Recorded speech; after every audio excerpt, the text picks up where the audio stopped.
He used me, humiliated me, and walked away. But when his world fell apart, he realized I was the only one who ever cared. I should have seen it coming. The red flags were there, the little comments, the way he always made me feel like I was lucky to be with him, the way his friends smirked whenever I spoke. But love makes you blind. For 2 years, I had been Ethan's biggest supporter. I stood by him when he lost his job, helped him when he had nothing, believed in him when no one else did. And how did he repay me? By humiliating me in front of everyone.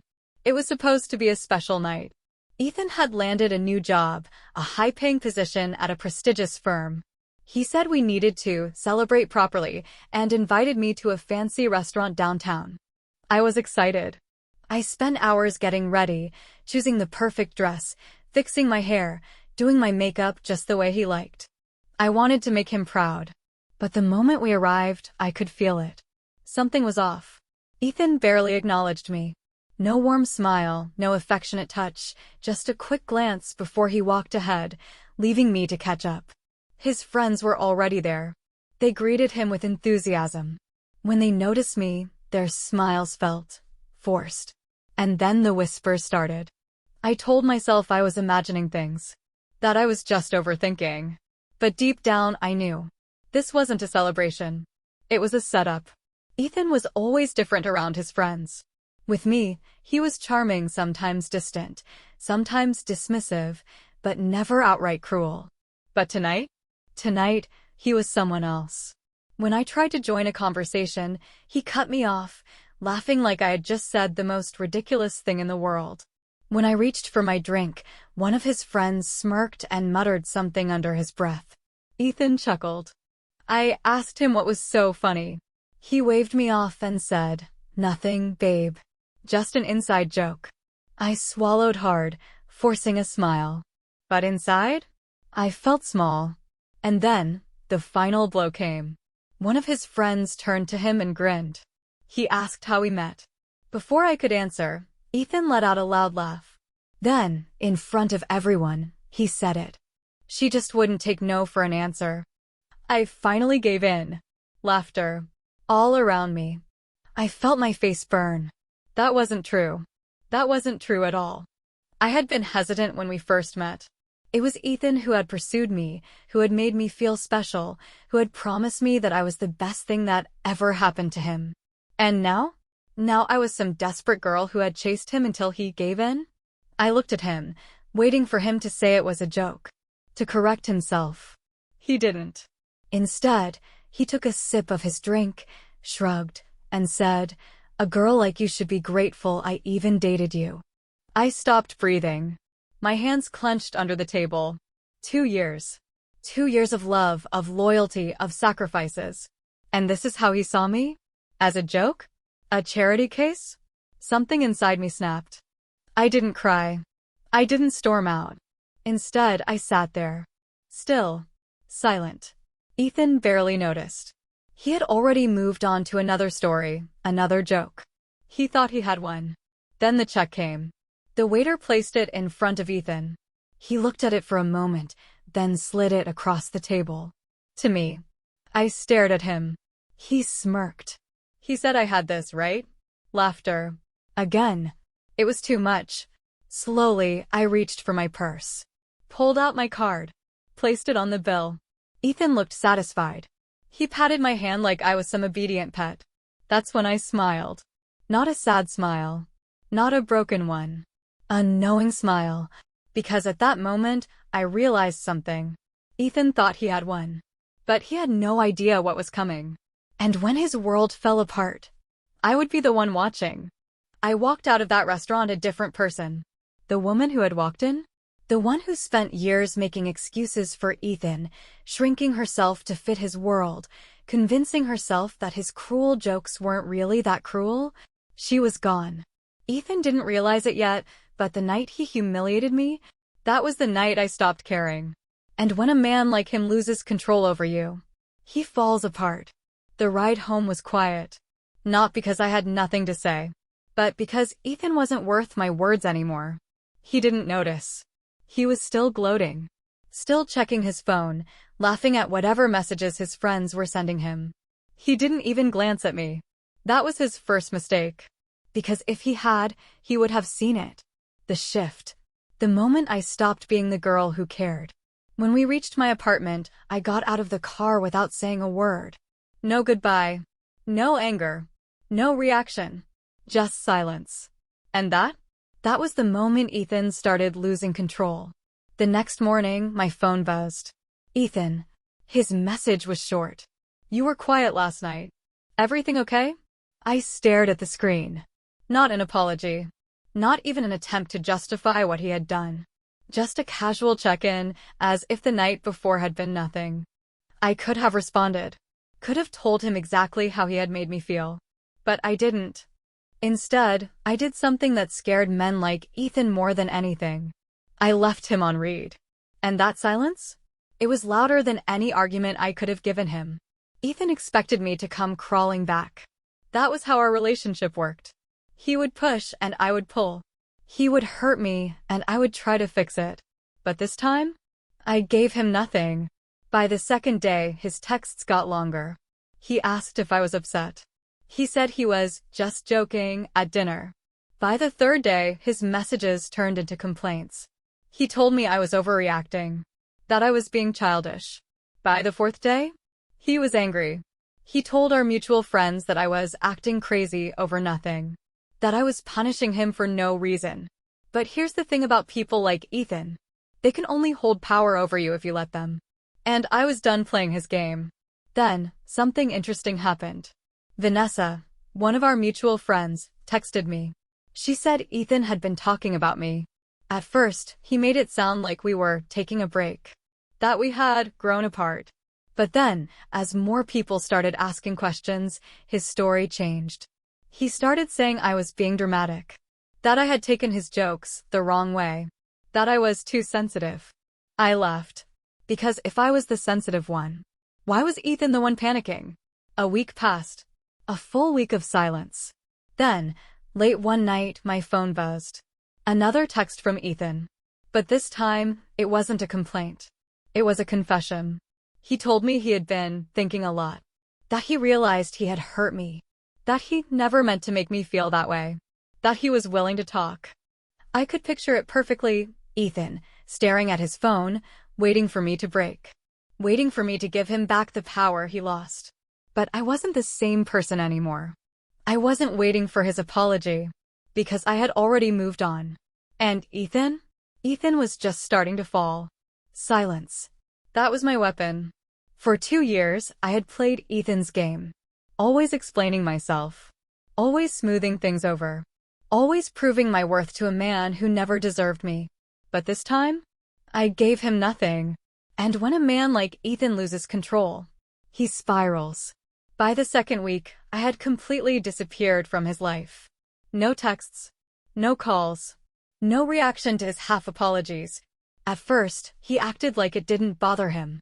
He told our mutual friends that he was giving me space. That I was just being emotional.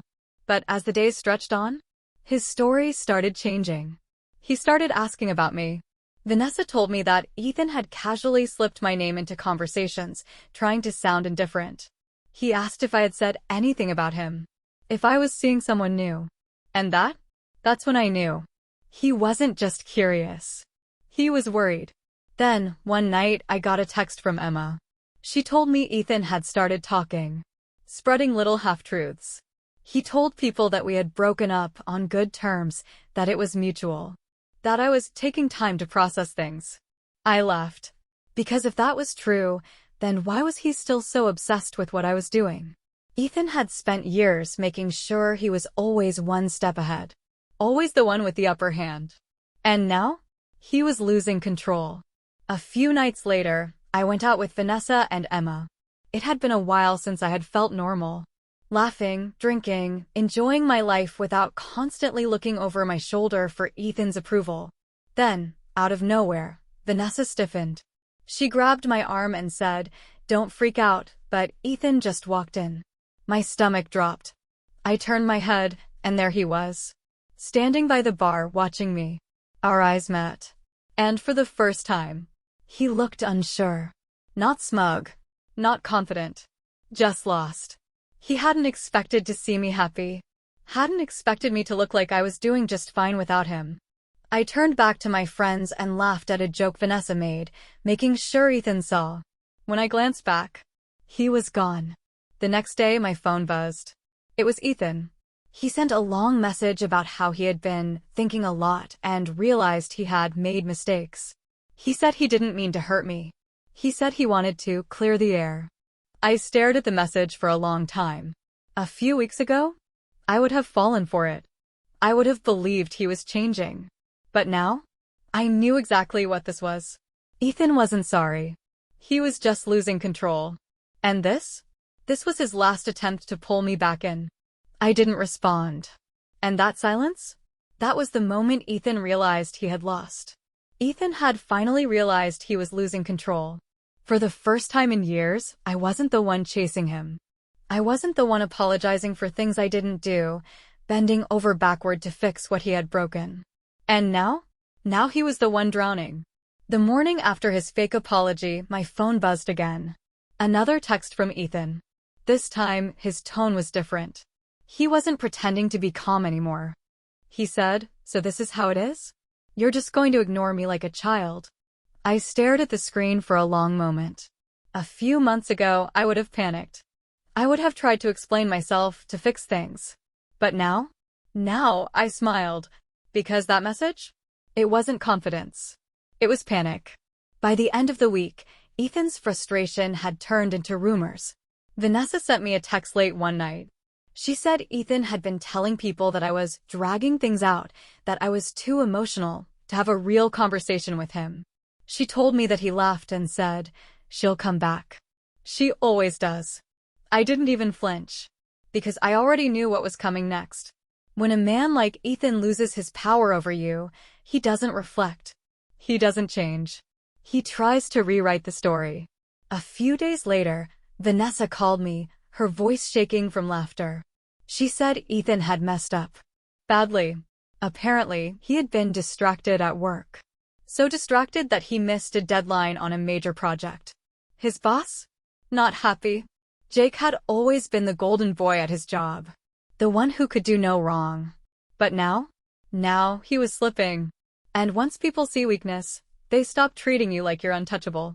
Then, it started happening outside of work. People he thought were on his side started distancing themselves.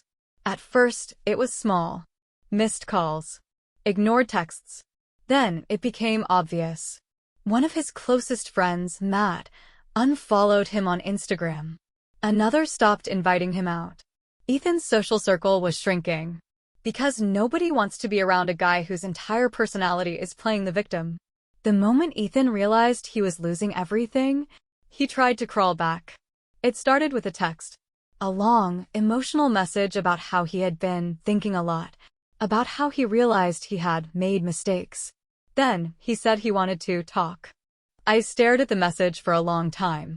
A few months ago, I would have fallen for it. I would have believed he was changing. But now, I knew exactly what this was. Ethan wasn't sorry. He was just losing control. And this was his last attempt to pull me back in. I didn't respond. And that silence? That was the moment Ethan realized he had lost. Ethan had lost control. And men like him? They don't handle that well. At first, he tried to act like nothing was wrong. Like he was still in control. Like I was just being dramatic and would eventually come crawling back. But when that didn't happen, he started to fall apart. For the first time in our entire relationship, I wasn't the one chasing him. I wasn't the one trying to fix things. I wasn't over-explaining, apologizing, or desperately trying to hold us together. I had gone completely silent. And that silence? It was driving him insane. One night, my phone buzzed. Ethan. His message was short. "Can we talk?" I ignored it.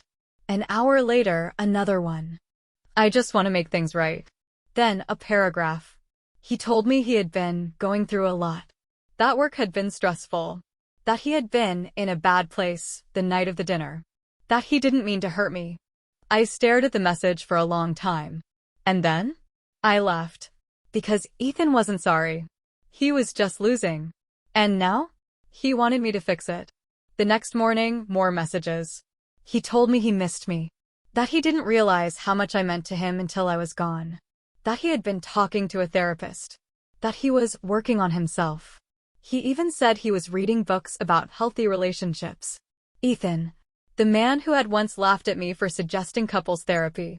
The man who had told me I was too emotional when I tried to talk about my feelings. Now, suddenly, he was changing? I didn't believe it for a second. And deep down, I don't think he did either. Then, something unexpected happened.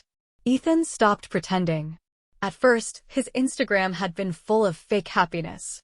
Pictures of nights out, fake smiles with his friends, captions about new beginnings. But then, one night, Vanessa sent me a screenshot. A new post.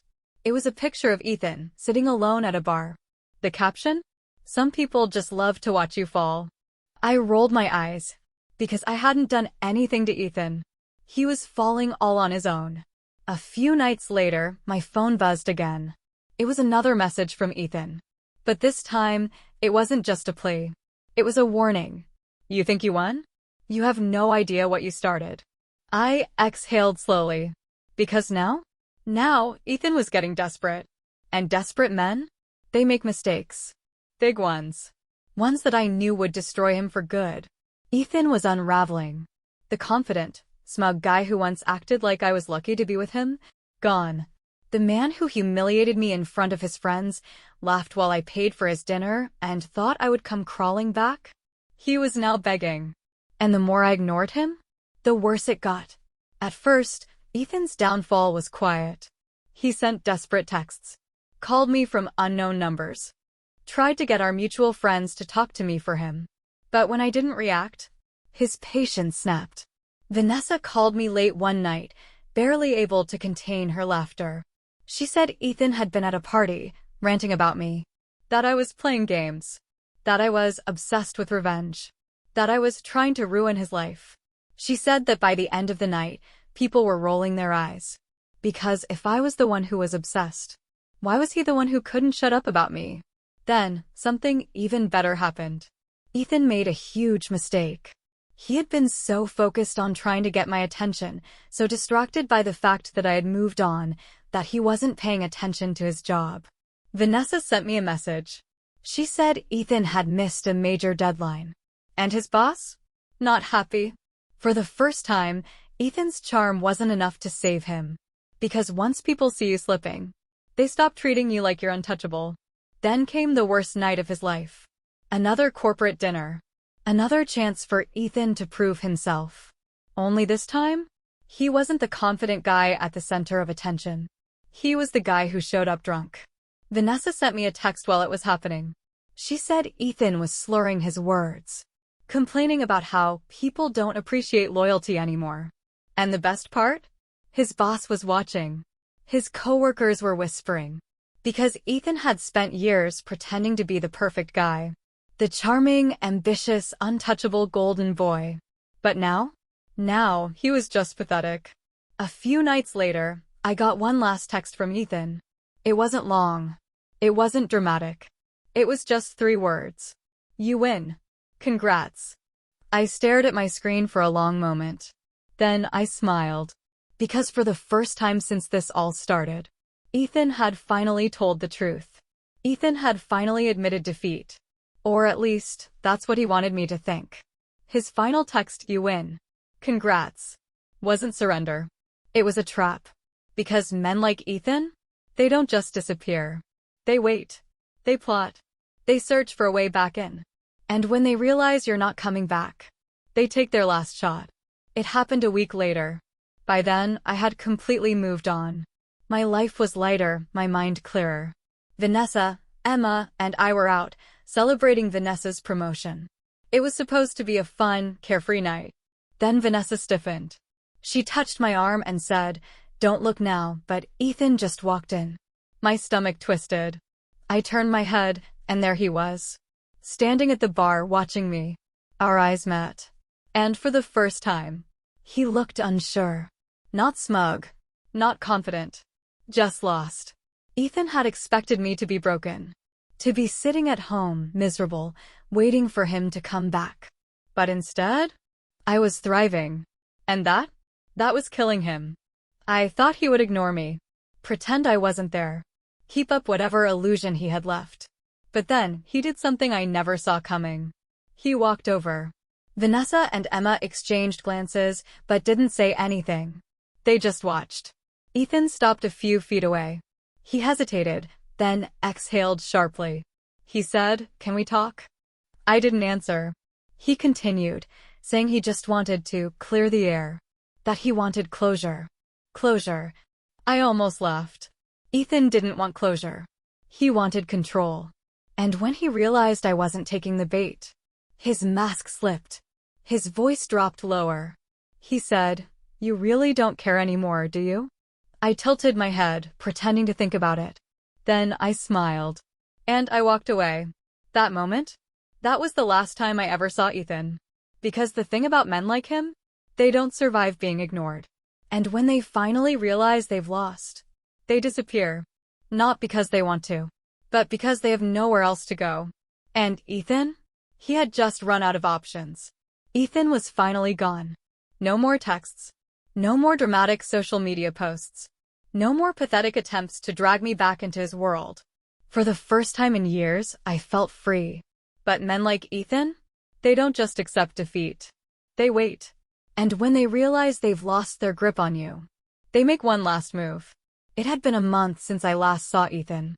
By then, my life had completely changed. I had a new apartment. A new job opportunity. I was finally focused on me. Then, one night, my phone buzzed. A new email. From Ethan. I hesitated before opening it. It was long. Too long. The subject line? I need to say this. I skimmed the first few lines. He wrote that he had been doing a lot of thinking. That he realized he had made mistakes. That he never meant to hurt me. I scoffed. Ethan had spent years making me feel small.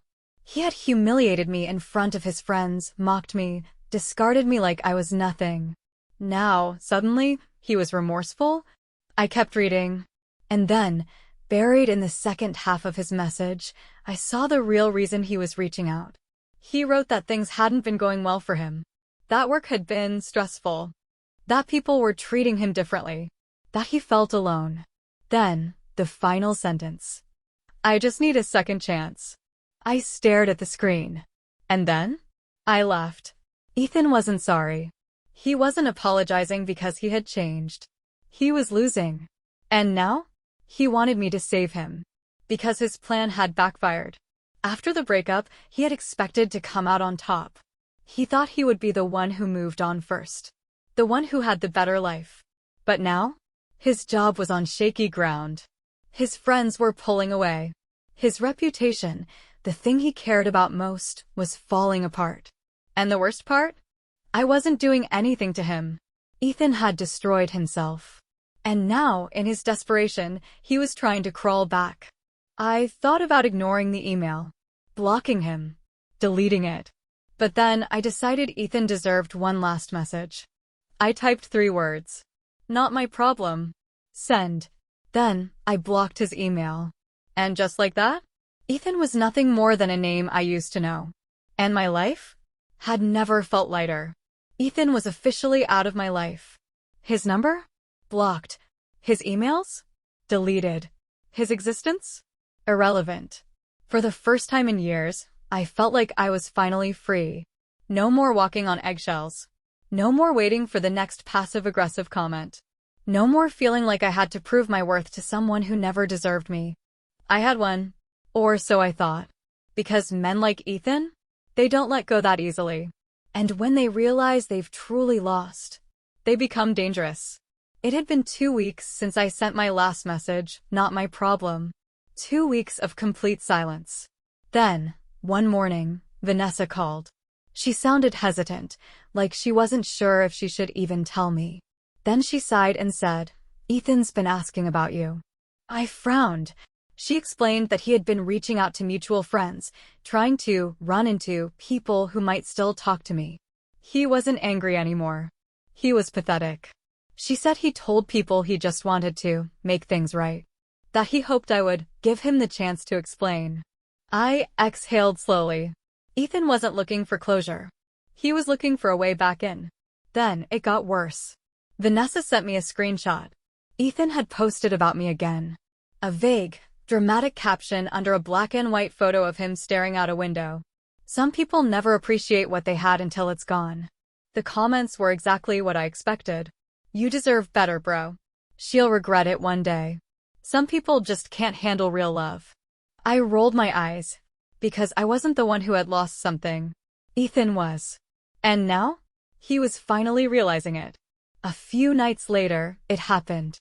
I was walking home when I saw a figure leaning against the wall near my building. My stomach twisted. Ethan. He looked different.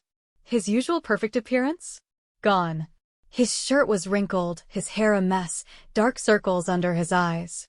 For the first time ever, he didn't look like the guy who always had everything under control. He looked defeated. I stopped a few feet away. He lifted his head and let out a slow breath. He said, "I just want to talk." I didn't answer. He ran a hand through his hair.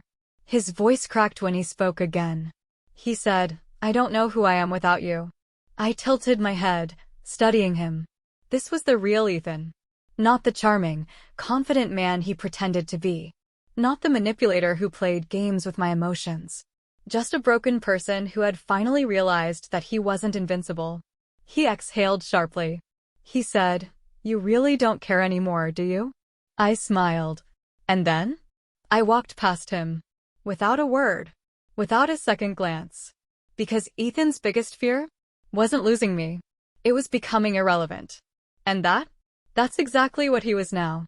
I walked past Ethan without looking back. That was the moment he truly ceased to exist in my world. No dramatic confrontation. No final words. No second chances. Just silence. And that was the most powerful thing I could have given him. Because men like Ethan, they don't fear heartbreak. They don't fear losing people. They fear becoming irrelevant. And now, that's exactly what he was. After that night, Ethan finally disappeared. No more texts. No more emails. No more pathetic attempts to run into people I knew. For weeks, I waited for one last move. A final desperate attempt to claw his way back into my life. But it never came. Because by then, Ethan had lost everything. His job? Hanging by a thread. His friends? Gone. His reputation? Destroyed. And me? I was thriving. For the first time in years, I was living for myself. And the best part? I didn't have to lift a finger to make it happen. Ethan did it all to himself. Months passed. Then, one night, I got a text from an unknown number. I already knew who it was before I even opened it. It was short. Simple. "I hope you're happy." I stared at it for a long moment. Then I smiled. Because for the first time in forever, I truly was. I deleted the message. Blocked the number. And just like that, Ethan was nothing more than a name I used to know. And my story was just beginning.